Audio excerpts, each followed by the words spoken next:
मदरसा board पर माननीय supreme court का आया बड़ा ऐतिहासिक फैसला। जी हां दोस्तों, माननीय सुप्रीम कोर्ट ने कैसे उत्तर प्रदेश इलाहाबाद हाई कोर्ट के फैसले को पलट दिया और 17 लाख मदरसे के छात्रों को कैसे फायदा हुआ।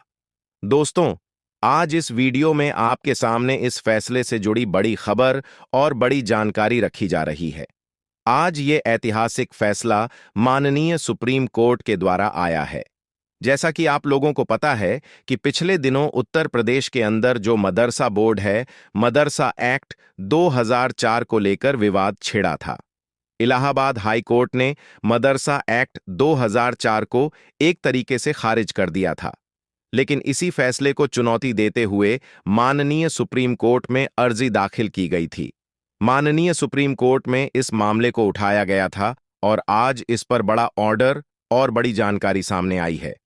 दोस्तों, योगी सरकार ने जिस तरीके से उत्तर प्रदेश के मदरसों पर अपना शिकंजा कसना शुरू कर दिया था और समय समय पर कुछ फैसले और आदेश दिए जा रहे थे, उससे मदरसे के जो संचालक लोग हैं और मदरसे में पढ़ने वाले लोग हैं, उन्हें काफी कठिनाई और दिक्कत का सामना करना पड़ रहा था। यहां तक कि स्थिति यह बन गई थी कि उत्तर प्रदेश के 17 लाख मदरसा छात्र जो पढ़ाई कर रहे थे, उन्हें सरकारी स्कूलों तक में जाने की नौबत आ गई थी। लेकिन आज का दिन बहुत राहत भरा रहा और माननीय सुप्रीम कोर्ट ने मदरसा एक्ट को वैध करार दिया और इलाहाबाद हाई कोर्ट के फैसले पर रोक लगा दी है। साथ ही दोस्तों, जो जानकारी निकलकर सामने आ रही है, उससे मदरसे में पढ़ने वाले लगभग 17 लाख छात्रों को फायदा होगा।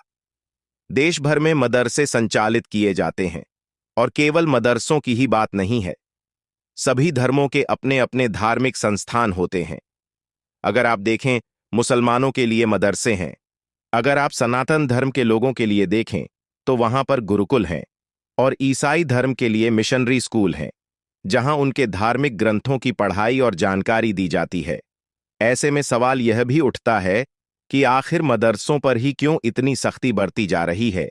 मदरसा एक्ट को बदलने और रद्द करने की कोशिश क्यों की जा रही है? आखिर इस तरह की सख्ती सिर्फ मदरसों में ही क्यों और दूसरे धर्मों पर यह सख्ती क्यों नहीं, जबकि सभी धर्मों के अपने अपने धार्मिक संस्थान भी मौजूद हैं? इन सभी बातों को ध्यान में रखते हुए अंततः माननीय सुप्रीम कोर्ट ने मदरसा एक्ट को बहाल कर दिया। इससे न सिर्फ उत्तर प्रदेश बल्कि देश भर के मदरसों को आने वाले समय में फायदा मिलेगा।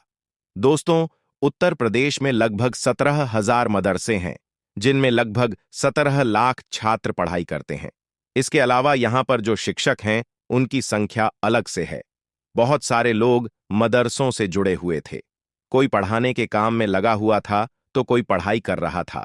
लेकिन इलाहाबाद हाई कोर्ट के पिछले आदेश से सभी के ऊपर खतरे की घंटी बज रही थी और एक तरह से तलवार लटक रही थी कि कभी भी मदरसों पर रोक लग सकती है, मदरसा एक्ट पर रोक लग सकती है। लेकिन आज का दिन उत्तर प्रदेश के मदरसों के लिए काफी खुशहाल रहा, क्योंकि माननीय सुप्रीम कोर्ट ने मदरसा एक्ट को सही ठहराया है। उन्होंने इसे संविधान के मूल ढांचे के खिलाफ नहीं माना, बल्कि यह कहा है कि मदरसा एक्ट होना चाहिए, यह सही है। मदरसों में बच्चे पढ़ सकते हैं और सभी धर्मों के अपने धार्मिक संस्थान हैं, जहां उनके धर्म की पढ़ाई और जानकारी दी जाती है।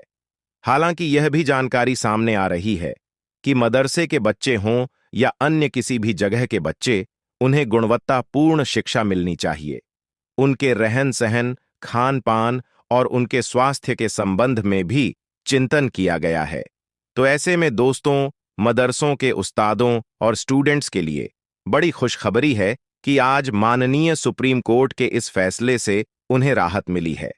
देश के भीतर जितने भी मदरसे हैं, आप देखेंगे कि इन्हीं मदरसों से पढ़कर निकले उल्लेमा आज मुस्लिम धर्म में मुख्तलिफ जगहों पर काम कर रहे हैं।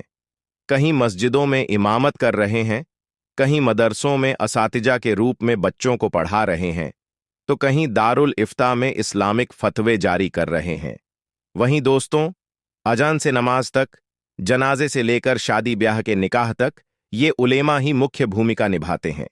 तो आज का दिन मुस्लिम समाज के लिए एक खुशी का दिन रहा कि उत्तर प्रदेश में मदरसे कायम रहेंगे और माननीय सुप्रीम कोर्ट ने मदरसा एक्ट को सही करार दिया है। दोस्तों, माननीय सुप्रीम कोर्ट के इस ऐतिहासिक फैसले पर आपकी क्या राय है? आप अपनी राय को कमेंट के माध्यम से हमें जरूर बताएं, ताकि आने वाले समय में इसी के अनुसार अगला वीडियो भी आपके सामने रख सकें। तो ये उत्तर प्रदेश में मदरसों को बंद करने की जो कोशिशें हो रही थीं, उस पर विराम लग गया है। मदरसे अब वैध रूप से चलेंगे और मदरसा एक्ट भी कानूनी रहेगा। यह दोस्तों बड़ी खुशी और बेहतरीन फैसला माननीय सुप्रीम कोर्ट का आया है, जिससे मुसलमानों में खुशी की लहर है और मदरसे में पढ़ने वाले 17-18 लाख छात्रों को आज बड़ी राहत मिली है। तो ये जानकारी आपके साथ साझा करनी थी। आपको यह जानकारी कैसी लगी? अपनी राय कमेंट में जरूर बताएं। साथ ही मदरसों की पढ़ाई में क्या सुधार होना चाहिए, इस पर भी आप जरूर बताएं। शुक्रिया।